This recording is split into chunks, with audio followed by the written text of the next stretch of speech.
Hi, folks. This is Dr. Kat Schreier, your host for The Water Show, founder of the Water Citizen Media Foundation. If you're watching this anywhere other than thewatershow.org, make sure to head on over there so you can catch our amazing sponsors from the Brew. We've got all the Brew folks, or as many as we can, the folks from the Brew as our sponsors and getting their stories out. But what we're doing is our Water Show special edition for the Water Summit here in Milwaukee, one of our favorite conferences. And we're here today with Maureen Stapleton, General Manager for San Diego County Water Authority. And we actually just had a little clarification here in terms of San Diego County Water Authority versus the City of San Diego. So, Marcy Steyer is also someone that we talk to quite often on some of the issues that are being dealt with down in San Diego. So tell us the difference between those two organizations before we get started. Sure. The Water Authority is the wholesaler providing up to 90% of all of the water that's needed for the region. We represent pretty much the entire county. And the City of San Diego is one of our member agencies, one of our customers, and we provide water to them. City of San Diego is the retail water agency that provides water to about a third of the total region.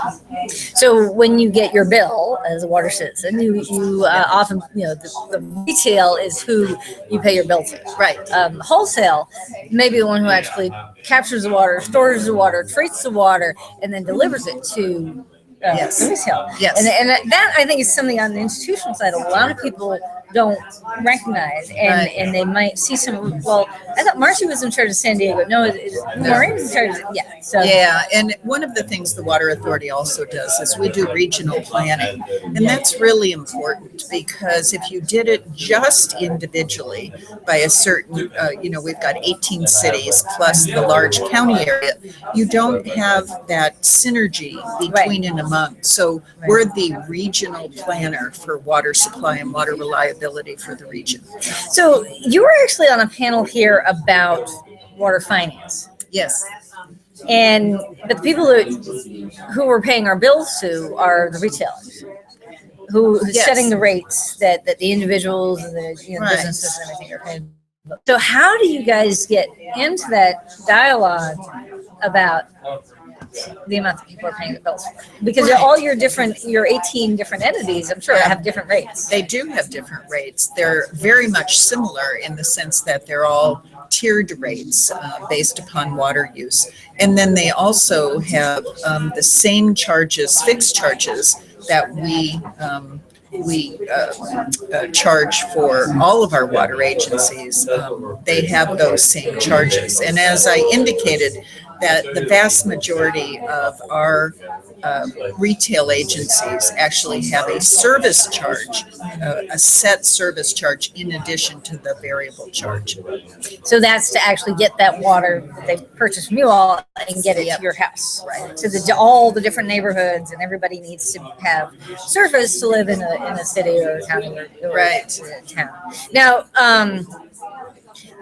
because one of the issues that we also talked about at this conference is how to integrate questions of equity and affordability. Yeah. And now your 18 entities, are they all water departments affiliated with the city that's led by a mayor? No, not at all. Actually, only 6 of our 24 member agencies are cities. The rest are water districts, irrigation districts, public utility districts, and we have one federal member agency, which is Camp Pendleton. Oh, right. Yeah, which, of course, our military facilities are small cities themselves. Right, exactly. Yeah. And they have water needs, and particularly water reliability is critically important for national security. That's a huge piece of our infrastructure is dedicated to, the military compounds in Camp Pendleton, which is huge. Yeah. And when the water is delivered through, particularly with the city entity, sort of this conversation about whether water should be thought of in terms of technical aspects or financial aspects versus political. And the politicians shouldn't be getting involved in water. Yet when you're dealing with a city agency, it's led by a mayor. It is an executive branch of government. Um, and it really is water in service to that entity. Now, what's the governance for your authority? Right, and so I have a very large board that's made up of representatives of each of our member agencies. So as a result, I have two mayors on my board. I have council members from those agencies on my board, as well as elected officials from the water districts that we serve. So this idea that somehow you're going to take politics out of water is not realistic. No, not at all. We were talking about that in part because of considerations of how you deal with issues of equity, Sure. race. In particular, I mean, here we're in Milwaukee. That we just talked about this in the last interview of just how. It's the fact of segregation is still here, and in many cities. We were in Atlanta last week. We saw a lot more minority leadership. In San Diego, you're right on the Mexican border. Right. It's much different, I think, in California. Yes. Just because of the location we're at, Right. as The well history. as it just everything is so different. And so for us, it really is our focus is on disadvantaged communities. And those disadvantaged communities come in many colors, many shapes, sizes, and so forth. And I think you have to look at it that way. It doesn't matter what the person of color is. It's that it's the end user, our customer, that has a challenge or a need. And that's what I think we need to focus on in water. Yeah. I mean, we actually did a series once on Hispanic water leaders, and actually talked to people who, I mean, this was on our first series, and it was just basically people that I knew as leaders in water who happen to have Hispanic last names. Yes. And so let's have a conversation on air about where your family came from, how many generations they've been here. I mean, going back to folks like the time Ken Salazar was sure. I mean, that's a very old family. One of the first water rights in this country was Salazar ditch, and so sort of some of the assumptions that it's all about who's crossing over the border. The talk about a wall.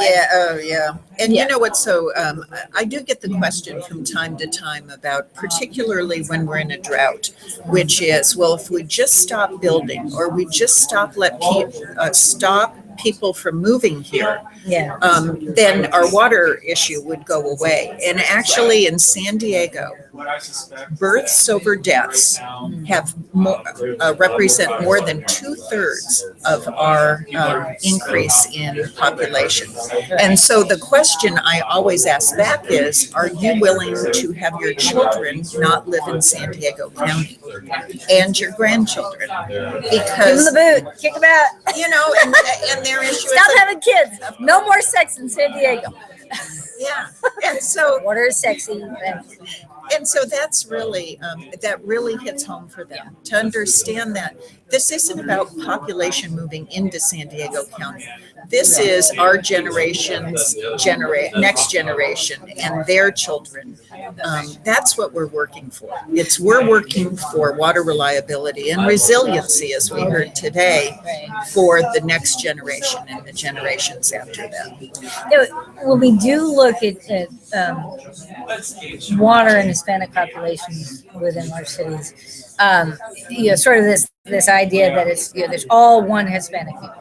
And obviously there's so many different perspectives on water, but Costa Rica, El Salvador, Peru, I mean, very different cultures and histories and ways of dealing with it. And questions like, and this came up with our interview with Albert Robles, the idea of whether people are drinking bottled water because they come from a country where you can't drink out of tap, and maybe getting really bad water that's been stuck in a bottle, and where they would actually go safer drinking out of tap. tap. But how much of the population is Spanish speaking? How much was cultural and language communication issues? Well, clearly, most of our communication we do bilingual, and it's just because of where we're located. But you raise a very good issue, which we've actually dealt with and focused upon, and that is you have a lot of migrants who come into San Diego County and think that our tap water is not potable, it's not drinkable, because wherever they came from, they were used to dealing with bottled water. And what we found out is there were some less than scruple companies that were going into these neighborhoods and saying, you need to buy equipment to be installed in your home to make your tap water drinkable. And so we actually put out a campaign, now this is a number of years ago, related to the quality of our tap water and its drinkability, so that they weren't spending needless money on improvements to water quality that wasn't necessary, and that has helped a lot. We've really made a big push about tap water, our member agencies as well as the Water Authority.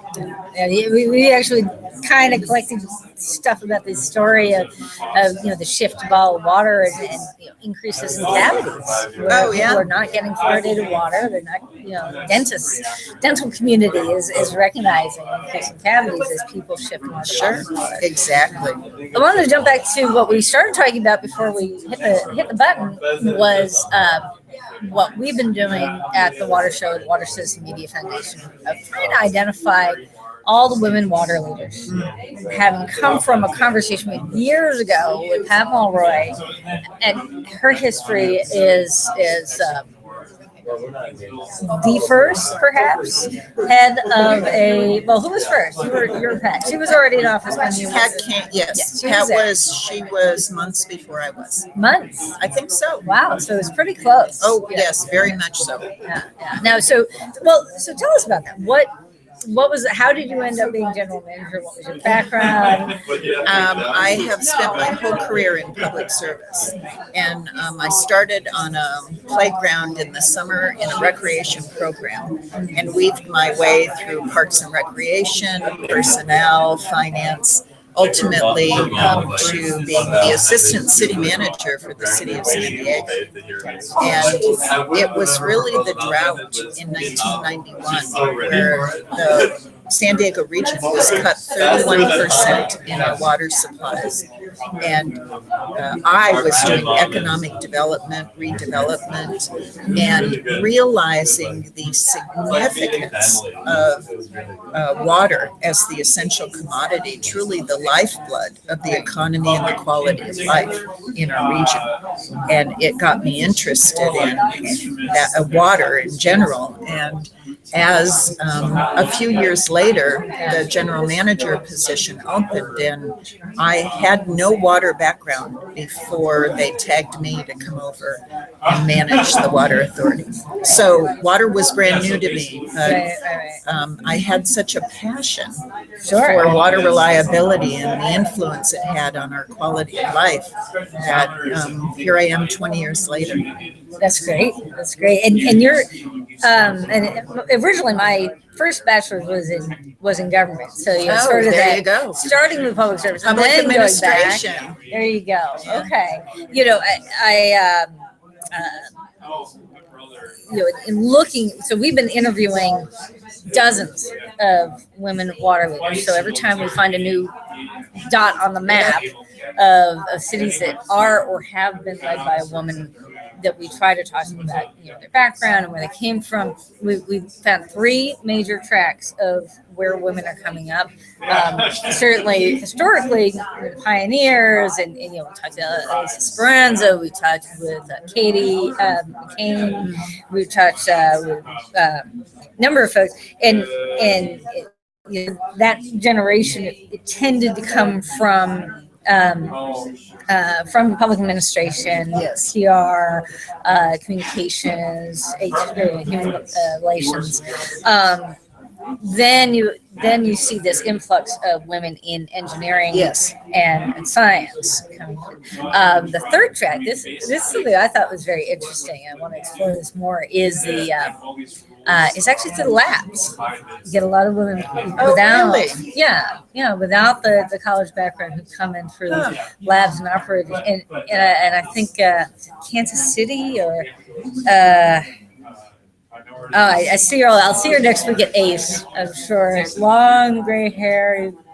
Anyway, I'll try to remember her name later and talk to her again because really interesting story that having been in the labs, having been one of the guys for so many years. Yes. When she was tapped for that top position, it was like, oh yeah, sure, no problem. There was no question. There was no big to do about that. Well, I think that, as the baby boomers continue to retire, I think you're going to see fundamentally changes in the diversity and the makeup of the next wave of leaders and managers in water. Certainly, we're seeing it in our senior manager level, much greater diversity in all departments. And, those are our future leaders, and that is who's going to lead the organizations. Well, and I think it's so important for us in the industry to recognize it. Yes, it's important to go talk to the seventh graders. And Rich Reeson just gave the classic story of, 7-year-old grandkid came in and told me to turn off the water. Great, fine. And who's here in the room at these events? How are we doing our professional development as leaders in the organization to say, who's going to follow my footsteps when I retire? I think it's part of the obligation of any qualified manager is to think about their successors and have robust succession plans for their organization. And that is, you want children and you want college students to be interested in water and public service, which, as you know, was not a sexy job 10 years ago. And so from that standpoint, I think that it is our obligation as the leaders, the industry's leaders, to make sure we educate children. We have an award-winning education program we've had for probably 25 years to ensure that our junior high and high school students are interested in. We do a science fair and actually award them money, and they come and explain their projects to our board of directors, and it's fabulous. And then we have apprenticeship and intern programs for both our community college and our four-year college students. And our professional development in the industry, especially going in, next week, biggest conference for the drinking water industry, American Water Works Association, ACE. So often, the women's session as well, it's just a networking session. We don't want to have any technical papers about how many women are in leadership or what are the barriers or glass ceiling or any of this other stuff. Let's just have that be a networking event. There's a diversity committee. They're down the hall. They're on the last day of the conference. It's like, but if we need to be able to show the diversity of faces in leadership, if we need to be able to develop folks at those middle levels who will become the next leadership, how do we ensure that we are reaching out to women and minorities and develop them as part of that leadership development from the middle levels of the next generation of leaders, and not the kids who are, when you retire, you're not going to be replaced by a seventh grader. Right, exactly. So how that's do we internal to your organization, and any manager should, hopefully they do, have development plans for each of their leaders, supervisors, managers, and the executive level. And if they're not doing that, woe on them, because they're not leaving their organization in good hands when they leave. And so, yes, conferences are very important, but those are just one piece of a bigger package and a bigger I think, program for ongoing employee and leadership development. Absolutely. And the last piece I just want to touch on is a big part of what this organization is about is providing a cluster, a ecosystem of support for innovation, with waterpreneurs. Right. And we have been huge fans of waterpreneurs and this whole cluster program approach. Where do you guys fit in? Do you work with any particular clusters or particular universities to develop your next innovation for the Water Authority? Well, we have a couple things going on. First of all, we are very fortunate in San Diego to have really nationally recognized institutions. Cal State San Diego, University of California at San Diego, Cal State San Marcos. I mean, we've got a lot. In addition, we have like Scripps Institution of Oceanography, and certainly for climate change, that is critically important, ongoing relationships. We're just really fortunate to have a variety of resources. And then we've got, high tech and really a lot of technology being developed in San Diego that we partner through a variety of organizations and groups where they come to a group and say, this is my idea. We need it kind of truthed, does it make sense? Would it work for you? And we are actually members of a number of those. Fabulous. Well, I may have heard or may not have heard that Water Citizen just packed up our place on Capitol Hill. We're in transition right now because I'm on the road for the next month anyway with all these water conferences. But eventually we'll head back to DC, wrap things up, hopefully do a Water Across America tour, driving across country and hitting, filming at sites all along the way to get out to California. So I'll be in Southern California. Come visit. Yeah, absolutely. Come look at our desalination plant. Would love to. Would be thrilled to get out there and get you guys do these behind the scenes tours. Yeah. It's really a great opportunity for Water Citizen to get to the tours. If you're not going to the water conferences, you don't get to go to the tours. We bring the tours to you. Perfect. So, well, thank you very much. Thank you for taking the time. Really enjoyed this, and thank you, Water Citizens, for watching us. And please watch the rest of the coverage of the Water Summit here in Milwaukee. Join us next week for ACE. Check out what we did last week at One Water Summit. And if you're watching this anywhere other than thewatershow.org, please head on over there to catch the videos for our sponsors. Be part of the conversation, leave some comments, questions, etc. And we will see you next time on The Water Show.